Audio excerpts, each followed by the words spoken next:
What's up, y'all? Welcome to another episode. Let's get right into it. Now, look, when I say that the 180 yards are very violent, that's because they are. But that is not to say that a 270 yard is not violent. 270 yards are very violent. A lot of unalivings happen on 270 yards. A lot of assault with weapons happen on 270 yards.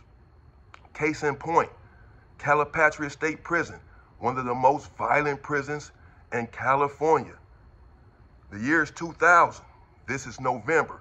The homie Big Devil, he's up there running shit, okay? Big swole dude, ripped up. He calling shots, all right? He was fucking with a CO woman. She quit her job, married him, and started bringing him in drugs, okay? So he got drugs right there on the yard. Okay, his cellie is a young homie who's about 32 years old at this time, but he's a strong homie, has a lot of power as well. He's right below Devil in terms of calling shots on the yard for the car.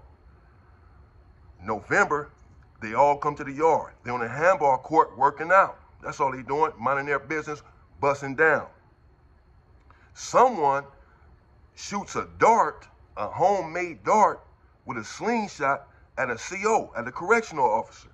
It misses the correctional officer, but he felt it, he saw it, etc. So he goes over there by the handball court, that's correctional officer and other correctional officers, and they put the homies up against the wall and they search them.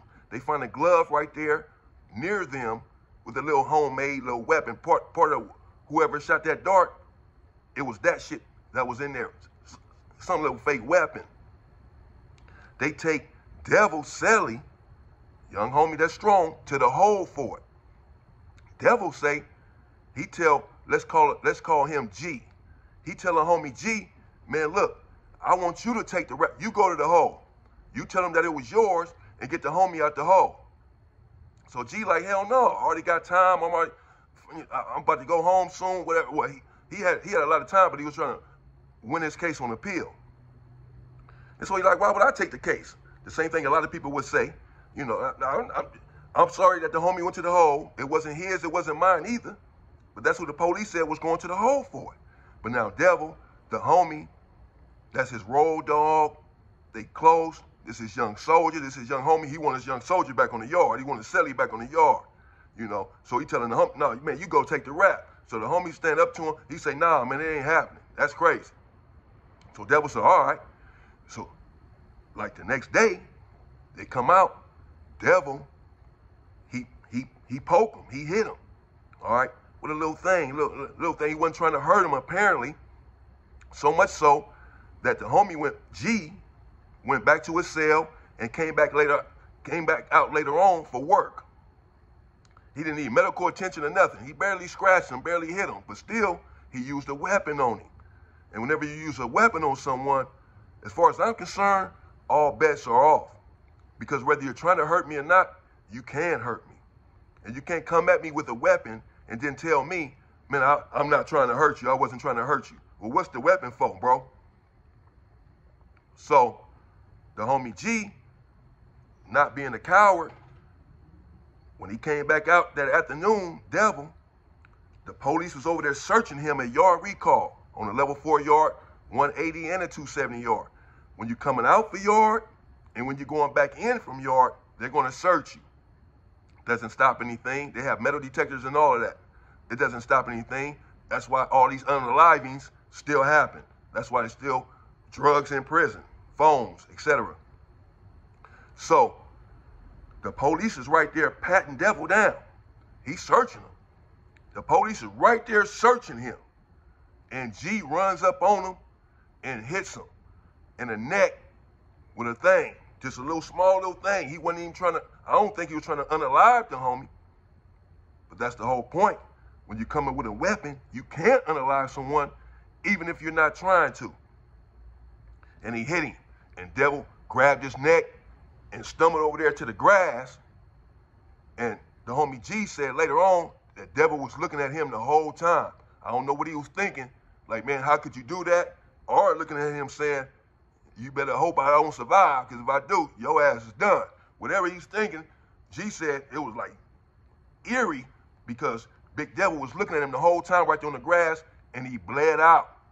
Devil bled out and died right there on the yard. Now, G, he went to the hole. He fought the case in the hole for like 6 years. They charged him with murder. As I told you before, if you're already in there for a murder and have a life sentence and you catch a murder in prison, it's an automatic death penalty if you're convicted of the murder. So he's fighting the death penalty in the hole for nearly 6 years. But the case he was in there on, he had been claiming his innocence from the beginning. So he got a lawyer, a public defender actually, and the public defender ended up beating his original case, his original unaliving that he was in there for, had been down 14 years. He ended up getting that overturned. And so when he got that overturned, the prosecutor on the case said, man, it's not a death penalty case anymore because you got that case overturned. So I'm just going to drop it down to a manslaughter. And basically you can go home. And that's what happened. And he went home, filed a lawsuit for being in there for the first case that he was not guilty of, for being in there wrongfully convicted and being in prison for 14 years. And he ended up getting millions of dollars. He's out right now living a life balling. But the 270 yards are extremely violent. And the homies were saying when he was in the hole fighting a case all around the California prisons on the level 4s, it was half and half. It was 50-50. It was literally 50-50. 50% of the homies felt like he was justified and understood and basically said that they would do the same thing in his case. And the other 50% of the homies said he better not get out of the hole. He can't come back to the main line because he unalived the homie. And they don't want to hear why, that he wasn't trying to. He didn't butcher the homie. He just hit him in the neck one time. That's all it takes, though. And that's his whole point. Just like I ended up unaliving the homie and wasn't necessarily trying to, he could have unalived me when he came at me with that thing. And so 50% of the homies is saying, you can't come to the main line, bro. You know what I'm saying? We gonna get you. It's a wrap. You gotta stay in the hole. And the other 50% of the homies, and this is in California prisons, man, was saying, man, ain't nothing gonna happen to him if he come out the hole. It was like, it was really pitting people, all the homies against each other. And I said to myself, if he get out the hole, it's gonna fuck around, be friendly fire. We gonna go up with each other. It was that intense, it was that serious. People had drew the line and took a side, and they would stand by it over that situation. Me, well, I felt like if it had been me, I would have had no choice but to respond. You have to respond in that sort of situation, because if not, people will be saying that you are a coward, that you a mark. You let them hit you, even though that's the G homie and all of that. You ain't no buster. You let them hit you and you ain't do nothing back. That's one thing if you get in the DP. But the homie said that that was his DP. But once you use a weapon, it's not a DP as far as I'm concerned. Because anything can happen to me once you do that. You're not DPing me now. I don't give a damn about the hood you talking about or none of that. Once you didn't use a weapon on me. You know what I'm saying? It's me and you now. It's mano y mano. Ain't no DP with no weapon. That's how I feel about it. So the homie responded, and he unalived the homie. But look, that's what can happen in prison. Look at the scenario. They just out there minding their business.